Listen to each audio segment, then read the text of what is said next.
যে নির্বাচনের কথা ডিক্লেয়ার করেছেন চিফ অ্যাডভাইজার সাহেব, যে 2025 ডিসেম্বর এবং 2026 প্রথম অর্ধে, ইতিমধ্যে আপনারা জেনেছেন তার প্রেস সচিব বলেছে 30 জুন, যেটা সঠিক না। আমরা চাই সুনির্দিষ্টভাবে নির্বাচনের ডেট তারিখ দিতে হবে, এবং আমরা এটাও চাই যে সংস্কারের নামে কালক্ষেপণ করে নির্বাচন দেরি করা ঠিক হবে না।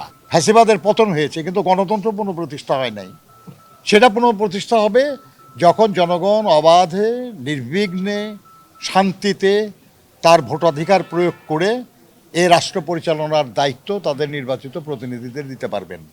আমরা ওই নিয়েও আলোচনা করেছি, কিন্তু কোনো সিদ্ধান্ত আমরা এভাবে করি নাই। আমরা মনে করি যে সমমনা জোট তাদের নিজেদের মধ্যে আরও আলোচনা হওয়া দরকার, এবং আমরাও বিএনপিতেও আমরা আলোচনা করব। তার আলোকেই আমরা আলটিমেটলি সবাই মিলে সিদ্ধান্ত নেব। আমরা নিজেদের মধ্যে কথা বলেছি, কিন্তু আমরা কোনো চূড়ান্ত সিদ্ধান্তে উপনীত হই নাই। বিএনপির স্ট্যান্ডিং কমিটির মিটিং আছে, কাল পরশু তরশুর মধ্যে ওনারা সিদ্ধান্তে আসবেন। আমরা নিজেদের ভিতরে কেবল কিছু কথাবার্তা বলেছি, মত বিনিময় করেছি। আমরা দীর্ঘ 15 বছর আন্দোলন করেছি এদেশে মানুষের ভোটের অধিকারের জন্য, এদেশে মানুষের ভাতের অধিকারের জন্য, গণতন্ত্র প্রতিষ্ঠা করার জন্য। এই আন্দোলনের এক পর্যায়ে আমরা সাকসেসফুল হয়েছি, যে শেখ হাসিনা ফ্যাসিস্ট সরকারকে এদেশ থেকে বিতাড়িত করতে পেরেছি। আমরা চাই বাংলাদেশে সমস্ত সমস্যা সমাধান হবে যদি জনগণের সরকার প্রতিষ্ঠিত হয়। জনগণের সরকার প্রতিষ্ঠিত না হলে কোনো সমস্যা সমাধান হবে না। আমরা বিএনপির সাথে আলোচনা করেছি, কোনো ফাইনাল সিদ্ধান্ত হয়নি। আমরা আশা করি আবার আলোচনা বসবো, তারপর ফাইনাল সিদ্ধান্ত হয়ে বিএনপি এবং সমমনা জোট যৌথভাবে আপনাদের সাথে জানাবে, অথবা যার যার অবস্থান থেকে আমরা আপনাদের জানাইব ইনশাল্লাহ। এইটা আশা করছি, এবং নির্বাচন যাতে অচিরে হয় সেটা আমরা এই সরকারের কাছে দাবি রাখি।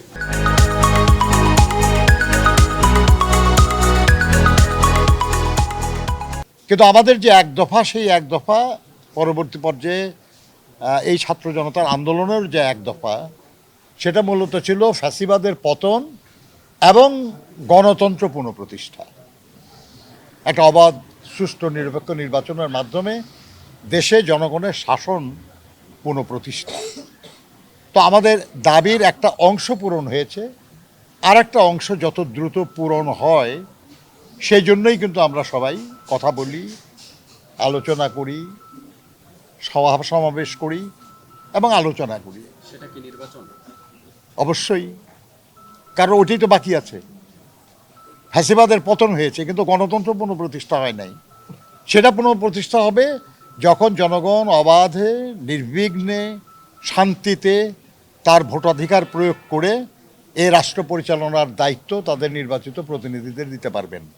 আমরা ওই নিয়েও আলোচনা করেছি, কিন্তু কোনো সিদ্ধান্ত আমরা এভাবে করি নাই। আমরা মনে করি যে সমমনা জোট তাদের নিজেদের মধ্যে আরও আলোচনা হওয়া দরকার, এবং আমরাও বিএনপিতেও আমরা আলোচনা করব। তার আলোকেই আমরা আলটিমেটলি সবাই মিলে সিদ্ধান্ত নেব।